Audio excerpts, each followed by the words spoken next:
matuwid sa kanila lahat ng pagsumpong ng kaalaman.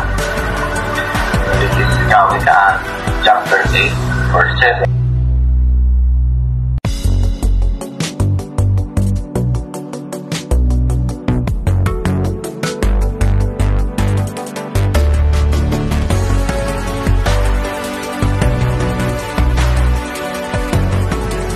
Word of Jesus. And I really like those of the Christian Bible verse that we will have Jesus to guide on us in any problems with family and friends this pandemic. We will discover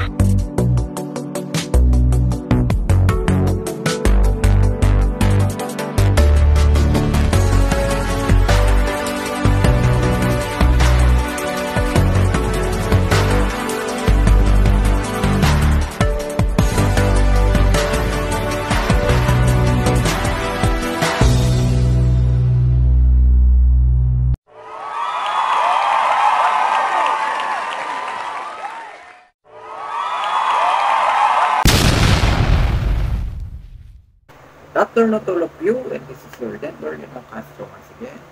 Welcome to Ninong TV, your live watching on Facebook and YouTube subscribers. And for today's video is a special production presented by Christian's Playlist, Be an Angel Listener.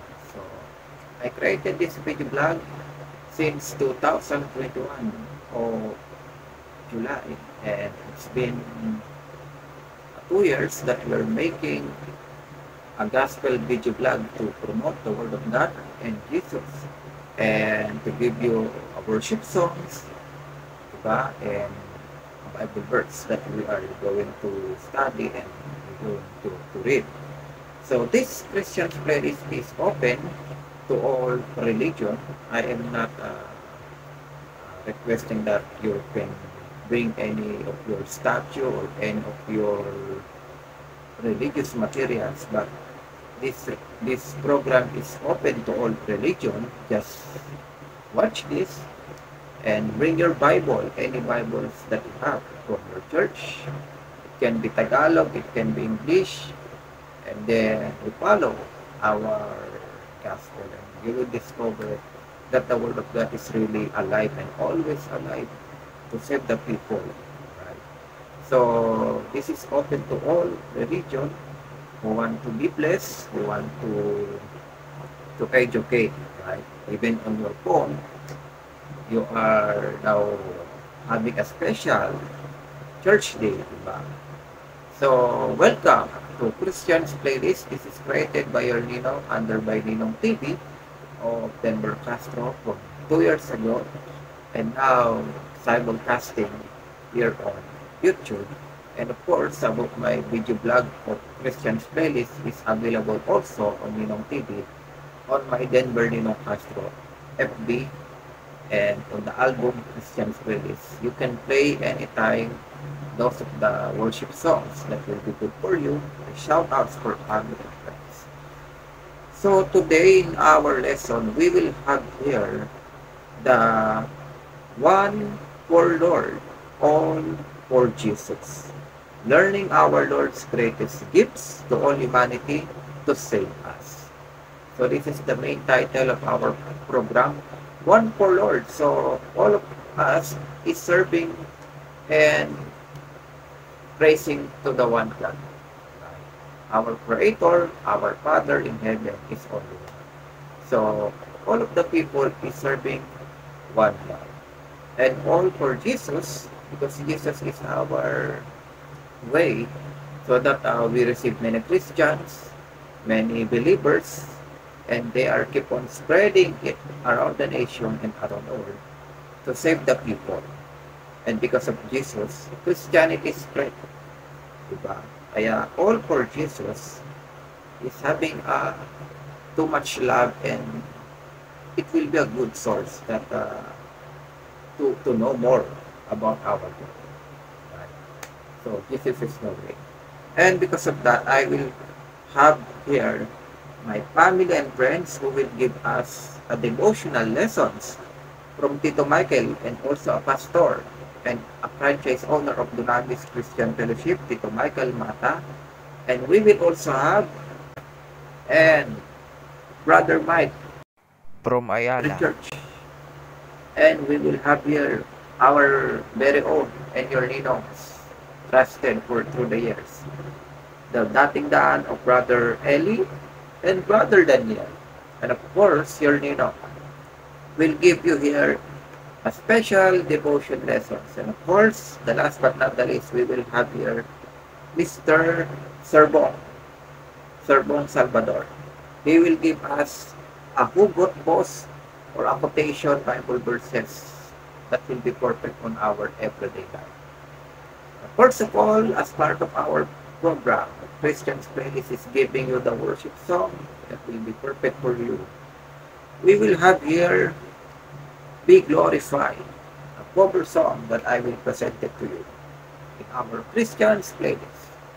Check it out.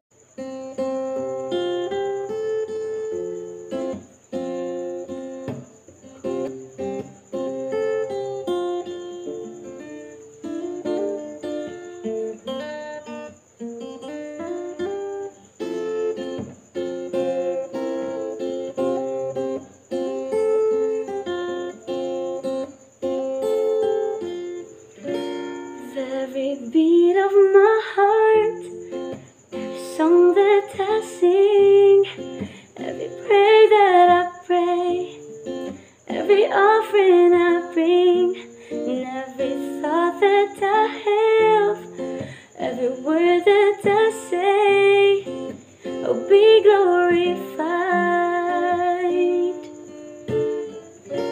From the start of each day to the end of the night, let me bring praise, let me bring light. Lord, I offer my life as a sacrifice. Be glorified, yeah, yeah. This is my prayer, it's the cry of my heart. Lord, I want my life to reflect who you are. Oh Lord, please stir up the fire and burn everything till all I desire is you. And every breath that I take, everything that I do, let me lift your name and bring honor to you. Let the words of my mouth only speak truth. Oh, be glorified, yeah, yeah. Okay, thank you for watching. You just discovered our cover song, Be Glorified, that was originally made by Mr. Don Moen, also a Christian. So we will have here shout out Ninong's family from Cavite and Pangasinan, titos, titas, and pinsan. Well, hello to all of you, my family members from Pangasinan and Cavite. A big hello. And thank you for watching and subscribing. Keep safe and continue your hard work, right? And we will discover also a shout out to Sean, Tita Grace, Tito Bernie, Sander, and Snow. Snow, their dog pet, yung parang sexo, yung mabalahibo. So, good afternoon to all of you, and to Sean, is personally my business partner and my best friend. So, thank you for subscribing. The brothers, no? Sean and Sander, thank you for discovering my Ninong TV, and I hope I can give you some of the education, entertainment on your variety school, presentation, project, or just to have entertainment. So, thank you sa inyo sa pag-subscribe, and hopefully you can also share it on your friends so that lumawak ang ating Ninong TV. We give more educational and entertainment vlogs. So, for the next song that I will present it to you is Blessed Be the Name of the Lord. This is an another cover song. And the next slide that we will have is the three Bible studies from Tito Michael. So this will be the devotion slide that we will have in our Christians playlist.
Okay, thank you for watching. Now you will discover here Bible studies, the devotion that will give you from Tito Michael and Brother Mike.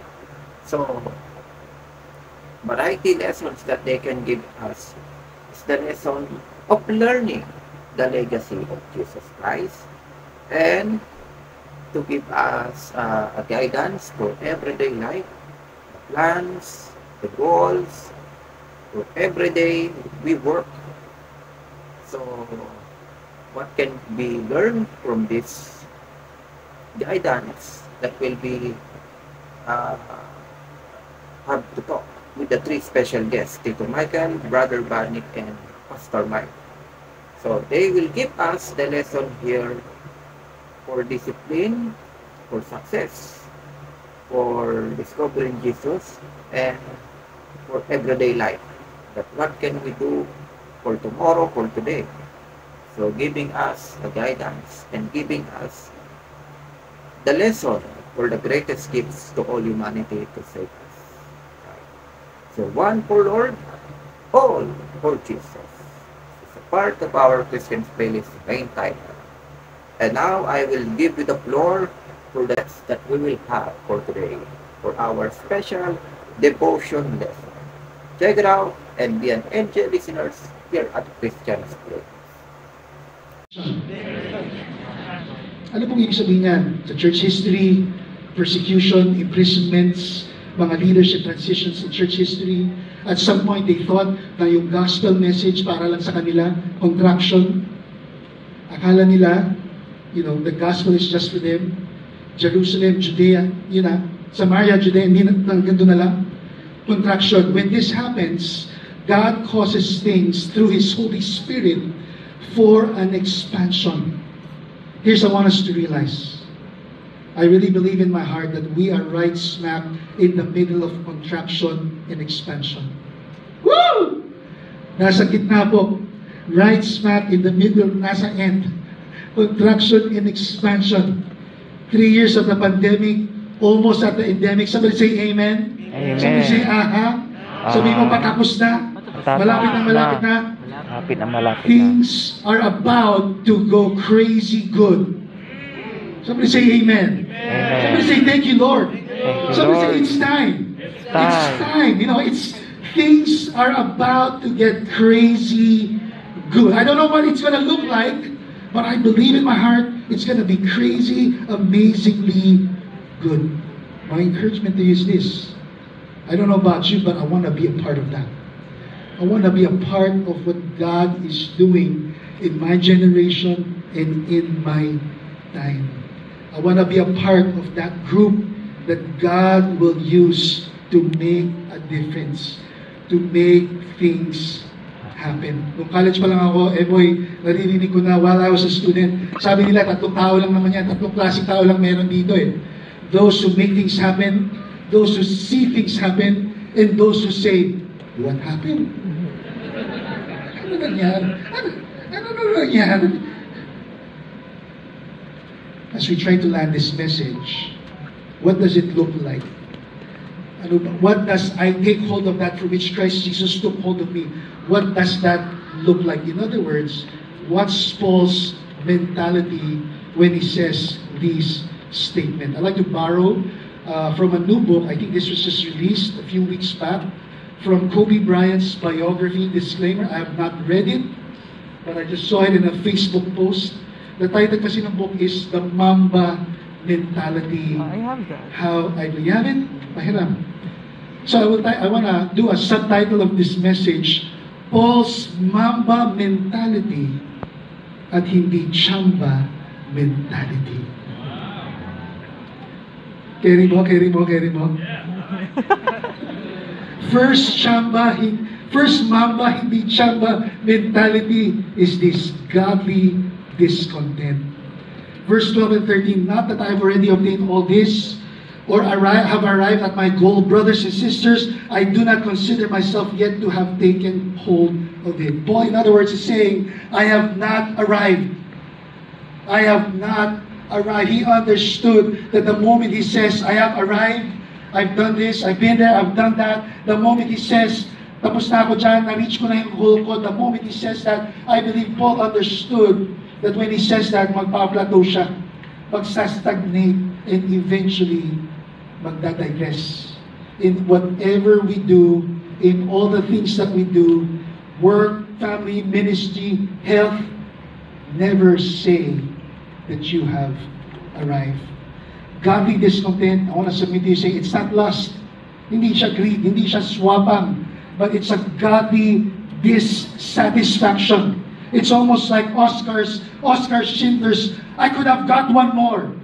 I could have got one more. Or Desmond Doss's, please Lord, help me get one more. Or Rick Warren's father in his deathbed, one more for Jesus. Reach one more for Jesus. Save one more for Jesus. Doon po nagagaling yung context na sinasabi natin that our church is never big enough as long as there is one unsaved soul in our city. That godly discontent, a godly dissatisfaction. In other words, Paul is saying, I am not about to slow down. I am not about to retire. I want more, and I want more of God, and I want more of God's purposes for my life. It's a kind of mentality that will allow us to grow more and more of God in our lives. Meron pong pag-aaral sa psychology. Thank God for a wife who taking her PhD.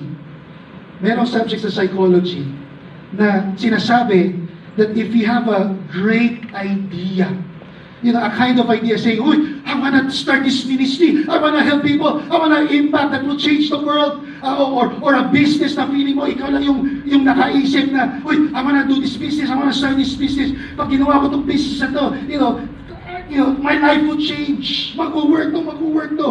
Sinasabi dun sa study that if you have that magnanimous dream, wag mo daw masyado, or wag mo daw ikukwento. Why? The study says that if you keep sharing it, our body now releases a hormone that tricks our brain. Na feeling mo, na-accomplish mo na siya. Na feeling mo, nagawa mo na siya. Pero it's just a hormone because sinasabi na kinakwento mo na kinakwento, akala mo tapos na. Akala mo nagawa mo na siya. But the best response is this: to our best big humongous ideas, plans, dreams, here's the encouragement: just do it. Just do it. Number 2, second Mamba, hindi chambang mentality ni Paul is determination. Sa napakagandang hapon po ito, amin pong ililimit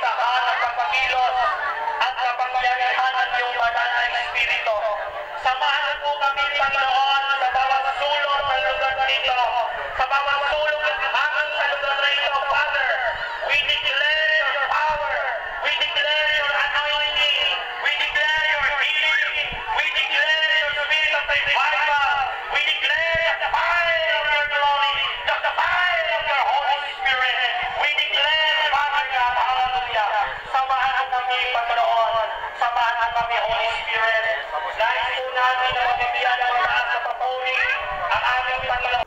Mundo na tinatawag the world. Ang mundo ay natin ay kakampi. Hindi po natin kakampi, no? Ang mundo natin. Ang mundo po natin ay malala. Ang mundo po ito ay inalipin ni Satanas. Subalit dahil po sa kaluwalhatian ng Diyos, ang lahat ng mga sumampalataya tumanggap kay Kristo ay nagkaroon ng kapangyarihan sa mundong ito upang lupigin ang espiritu ng laman. Ang sabi po rito,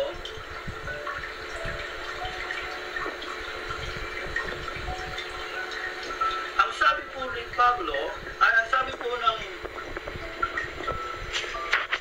may kaaway po tayo sa mundong ito.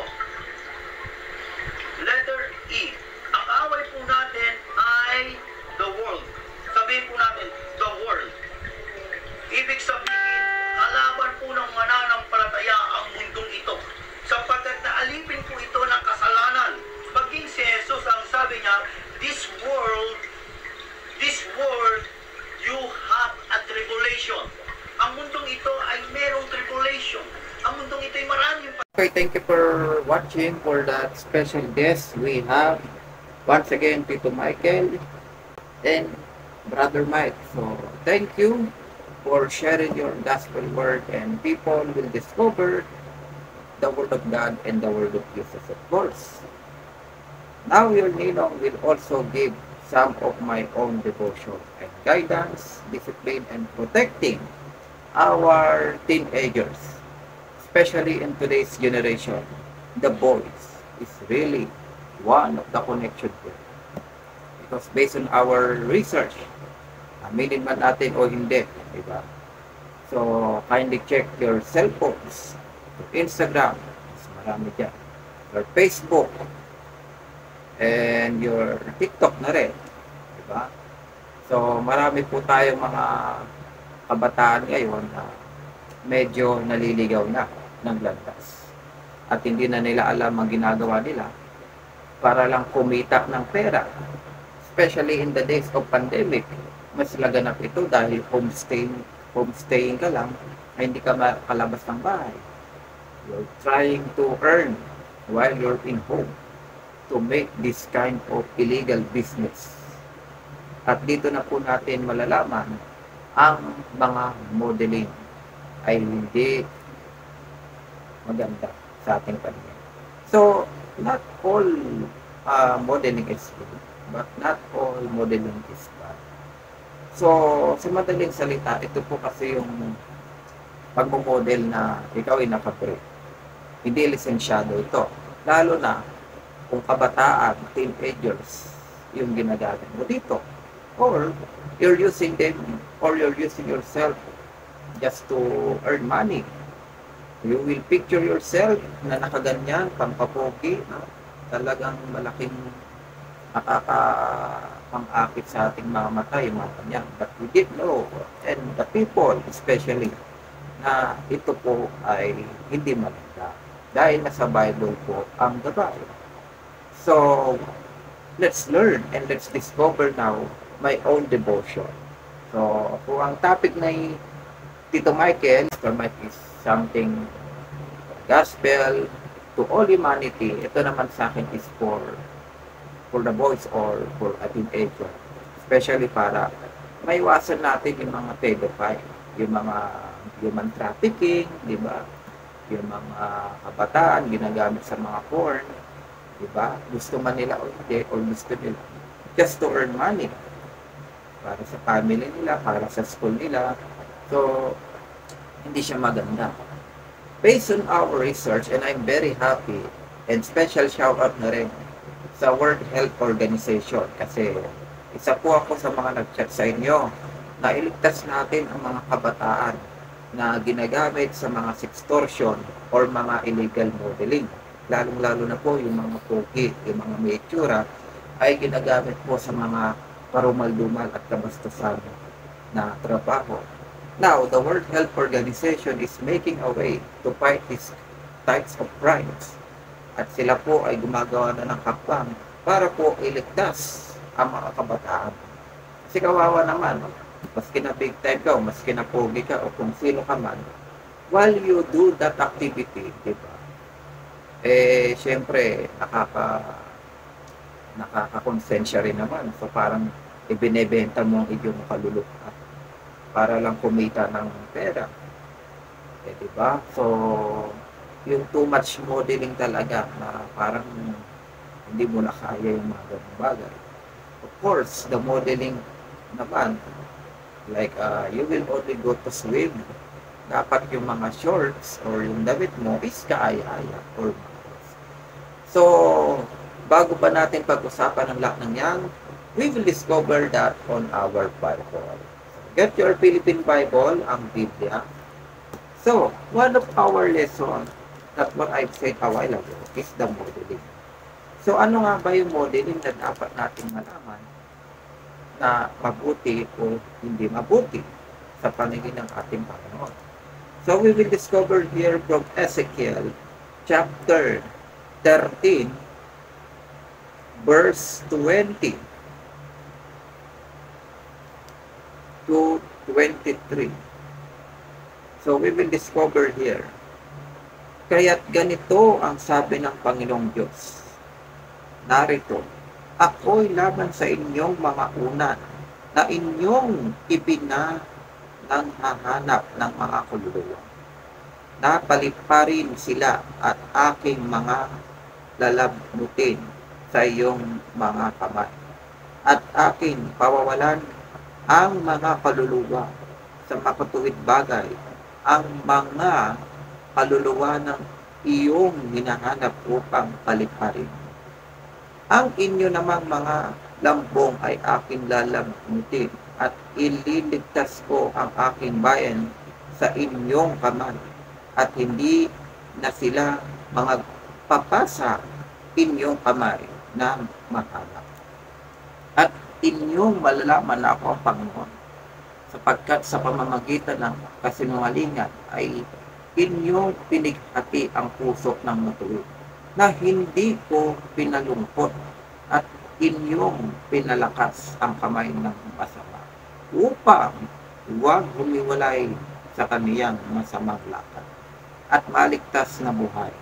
Kaya't hindi na kayo magkakakita ng walang kabuluhang pangitain o panghuhula man ng mga panghuhula at aking ililigtas ang aking bayan mula sa inyong kamay at inyong malalaman na ako ang Panginoon. So, we discovered here yung mga modeling. Aside from modeling, ginagamit nga talaga siya sa mga illegal. Like in the pedophile, nagpapagamit ka, boy-to-boy relation, diba? Para lang kumita, nakikita kayo sa isang ganyan, online or face-to-face, to show yourself good looking, and then you will sell for that. Kikita ka ng 5K to 10K. Magmo-modeling ka lang or pupunta ka dun kay boy. O, diba? Mag-ano kayo, mag-siping-siping kayo. So, it's not a good thing to do. Sabi sa Bible na Ezekiel, our Lord is seeing this kind of people hanggang ngayon, especially today. Ngayong Pride Month, sabi nga nila, yung mga boy to boy, girl to girl, no? So, isa to sa ating mga kamalian na nadidiscover natin. You know, as a Christian, and you know, I have a friend who is a Christian. Meron kasi silang resort. So, they have the resort. And syempre, ang mga customer nila, hindi naman lahat Christian din, kagaya nila. So, halo-halo ang mga customer.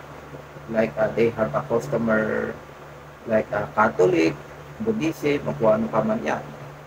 So somehow, I just understand because you're in the business kasi. Yung iba nilang swimmers doon talaga nakabikini, yung iba doon talaga nakabrief talaga. Pero as a Christian, syempre Christian sila, anak niya, asawa niya siya. When they will swim, of course, hindi nila pwedeng gayahin yun. Kasi tayo sa business, pinapapasok natin lahat. Parang SM lang yan. Si Henry C, hindi naman niya iniisip ko anong pinanggalingan mo. Basta ikaw ibibili. So, it's also same sa resort ng friend ko na nagmamay-ari noon. Kasi somehow I think and I discover Christian pala to sila sir, pero they're allowing yung mga swimmers na gano'n ang itsura or gano'n yung pananalit. Diba? But somehow, ang mga bawal lang doon is yung masyadong exclusive sa mata. Halimbawa yung halos labas na yung kaluluwa mo, diba? Yun ang pinagbabawal suotin. Kahit saan pa man din, diba? You remember, kailan ba nangyari to? 2018 ata, may isang babae sa Boracay na kinulong. And I think she's a Korean. Kinulong siya kasi yung bikini niya, kaya halos kaluluwa niya na ipakita niya. Oh, talagang hindi pwede yun. Siyempre ba naman ikaw, naku po, hindi po maganda yung sobra tayo makakakit. Kasi hindi naman po tayo or hindi naman sila ang natutuwa yan. Si Satan. Diba? Mas gustong-gusto niya yung, ay, sige, magubad ka, ay, sige, mag-bolt ka dyan. Diba? So, hindi maganda yon sa paningin dahil mas malapit tayo sa mga kapahamakan. Like yung pedophile, ayan na. Like yung rape. Diba? Maski boy or girl, magsusot ka ng mga super nakakaakit. Diba, dali ka makukuha ng mga pedophiles, ng mga rapists yan. Kaya sabi dito sa Ezekiel, umayos ka. Diba? So, parang yung pagmumodel natin, pinapakita na natin yung buong kaluluwa natin. So, what will be the solution? Or, is our Lord can forgive us? We can have a second chance to change these matters? Yes, of course. Kung gugustuhin natin, bakit hindi? Ang Lord na gusto pa rin nating baguhin to. At bigyan ka ng chance to give you the solution. If ever you're one of the experience this tragedy in personal and you wanted to change your life, well, of course, our Lord is giving you a free way and chance. Kung gusto mo talagang mabago at gusto mo umalis sa ganitong buhay.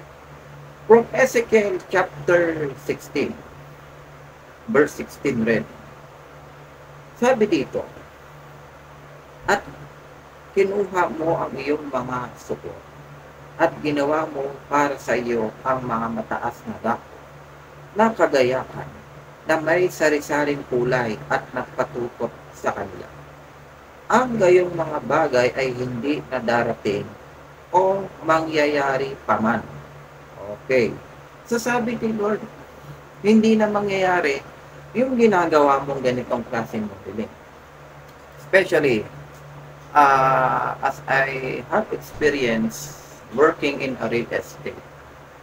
You know, may nakita akong mga client dito na matindi. Customer, one of their work is modeling. Yung modeling talaga na nakabrief na kaupa.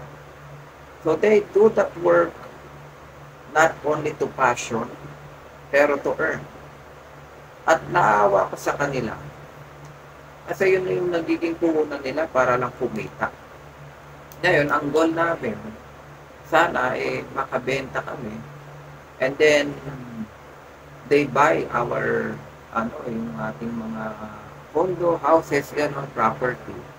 And then, one of my wish sa mga kuya na yun, sana after nilang makabili ng properties, diba? Dahil sa trabaho nila gano'n, sana magbagong buhay na sila. Na like, total, nakapagpundar sila ng bahay, iwan na nila yung trabahong ginagawa nila just to earn, diba? Mag-business na lang sila, hanap sila ng mas matinong trabaho. Total, nakabili sila ng property because of that modeling. So, maybe it's time na iwan mo na. Kasi hindi talaga maganda yung ganitong trabaho. But sadly, some of our Filipino people and around the world, ganito po ang trabaho. Yung iba dito, illegal na. Hindi registered yung mga modeling. Pwede pa siguro natin ma-consider yung bench, pero marami ding critics at marami ding pag-aaral dyan na kailangan tignan because tignan nyo naman, di ba, ang bench, di ba? All your body is ano talaga. So, we have a chance. If we wanted to change, we have to fix our modeling or this kind of work is to let go. Our Lord is giving us a chance. Diba? So, if you really wanted to change it na. Mag-short ka na lang. Huwag na mag-click. Superman nga, wala nang grip. O, diba? Naka-ano na lang. Long sleeve na lang. So, maybe it's time na ayusin natin tong modeling natin. Hindi naman masama mag-modeling as long as hindi ka nagbibigay ng kapahamakan. Lalong-lalo na if you're a Christian or if you're a young boy, talagang lapitin tayo ng karumalduman na kapahamakan yan. So hanggang ngayon, hindi pa rin ito natatapos. Especially today, you know? We are in the middle of Pride Month. So, mas maraming laganap dyan sa mga ganyan. So, for the next one naman, ito very connected yung sinasabi ko. If you have watched a news last year ago or last 5 months ago, or nangyari ata to magdi-December, one bar in Thailand nasunog. Yes, nasunog yung bar nila. Yung iba doon, mga lalaki, badig. Lumabas, nasusuwan. So, can you imagine anong ginagawa nila doon? Sa bar na yun, di ba? Syempre, pag bar, halo-halo. Bukod sa inuman, party, nangyayari din po doon yung mga relation, yung mga sexual na aktibidad. Lalong-lalo na po, Thailand yun. Lapitin at lugar po ng mga boy-to-boy relations.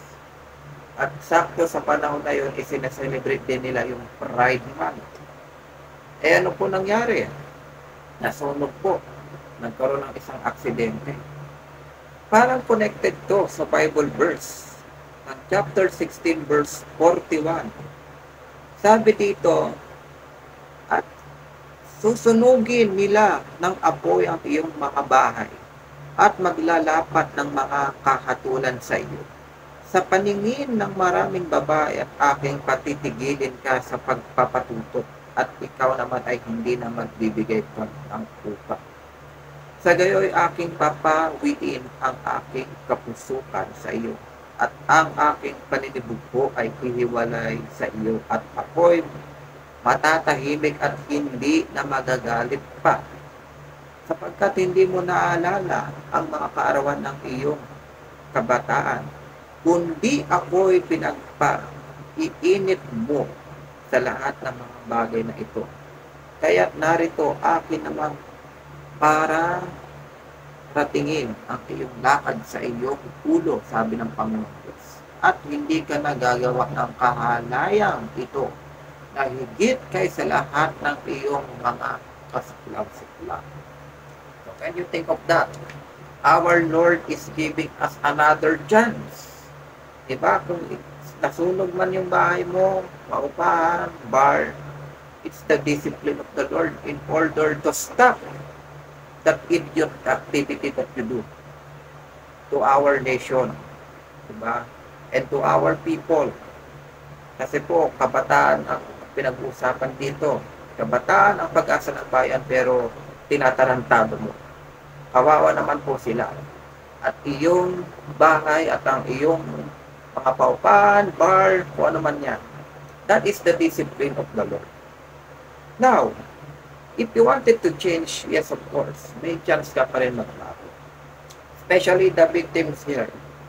So, yung mga victim natin dito, around 12 to 18 years old. Iba, 20 plus na, may asim pa, dinaig pang ninang yun, no? My goodness. Oh, yung iba po dito, ay pwede pa po magbagong buhay. Pwede po nilang ayusin yung kanilang pagmamodel, no? Kasi talagang karumal-dumal po talaga yung ginagawang mga ganitong bagay. Nagmo-modeling ka, papogi, nakabrief, ganyan. Tapos, magpapaboy-to-boy relation, no? Para lang kumita ng pera. Well, that is the reality that happening in our nation. Especially sa ating mga LGBT. You know, dapat po talaga, hindi po ganito ang ating mundo. For me naman, I just, respect itong mga ganitong bagay. Pero para sa akin, the best thing that we can do is friendship. Ayan naman siguro yung mas magandang i-promote natin, kaibigan, pag-ibig. Hindi yung pag-ibig na literal na jujuwain natin ang isa-isa. Ang pag-ibig dito na turo ni Jesus is, let's love the people. Walang away, walang gera, walang gulo. So that's all. And to help each other.